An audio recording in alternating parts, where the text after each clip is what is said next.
I'm Officer Auchtung. I've been with the Arvada Police Department for about 5 years.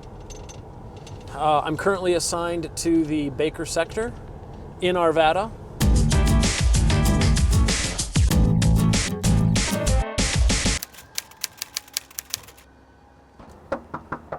Hi there.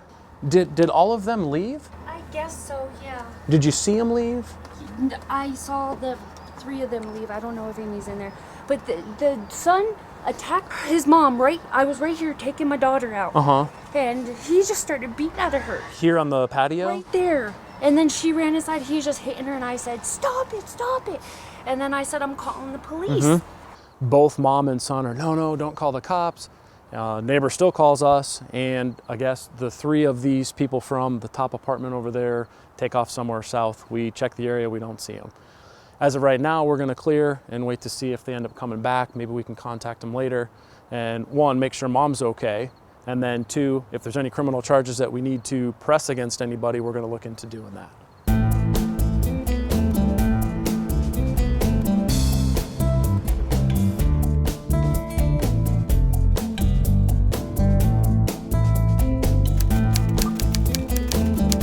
You hold this call. I think I found the son and his girlfriend, 5'8" in Vance.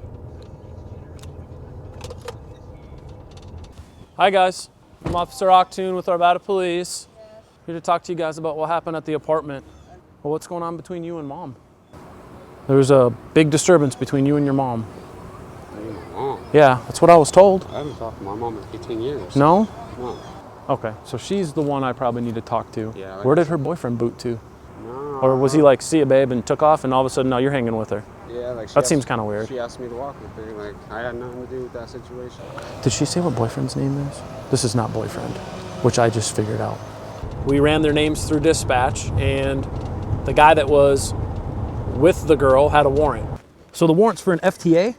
So you forgot to show up, more than likely to a court case, and so now you got the warrant. He got arrested on the warrant, and because he's arrested on a warrant, I can now search his person and any property that he had on him at the time that he was taken into custody. Anything in the bag that you want to tell me about before I go through it? Because I have to go through it. Some baggies of what? Meth? All right, well, we're going to check. Whereabouts is it? I appreciate you telling me. We ask, is there anything illegal that we're going to find in the backpack? And he says, yeah, I think you're going to find some dope. Okay, what kind of dope? Well, meth. You're probably going to find some baggies of meth. All right, thanks for being honest with us. We're going to check the backpack. Didn't find anything. I knew all of his pockets had been checked because I turned them inside out. So we thought, well, maybe he just didn't have any. Maybe he used it already. We don't know. When we get up to jail, we go to remove him out of the car, and he's got 2 baggies of a crystallized substance on the floor. And when I asked him, what are those 2 baggies on my floor, because they weren't there at the beginning of my shift, he says, yeah, those are my 2 baggies of meth.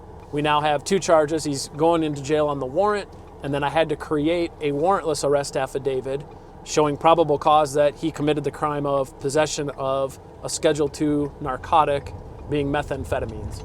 And so he was placed into jail on those 2 charges.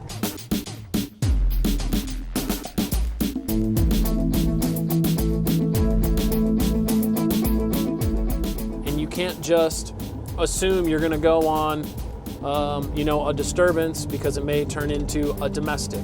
It may turn into a drug-related offense. This one, we had the 2 people walking, and they were not even involved in the disturbance, but they were there. And as it turns out, yeah, it actually turned into possession of methamphetamines. So you never really know what you're going to get on any call.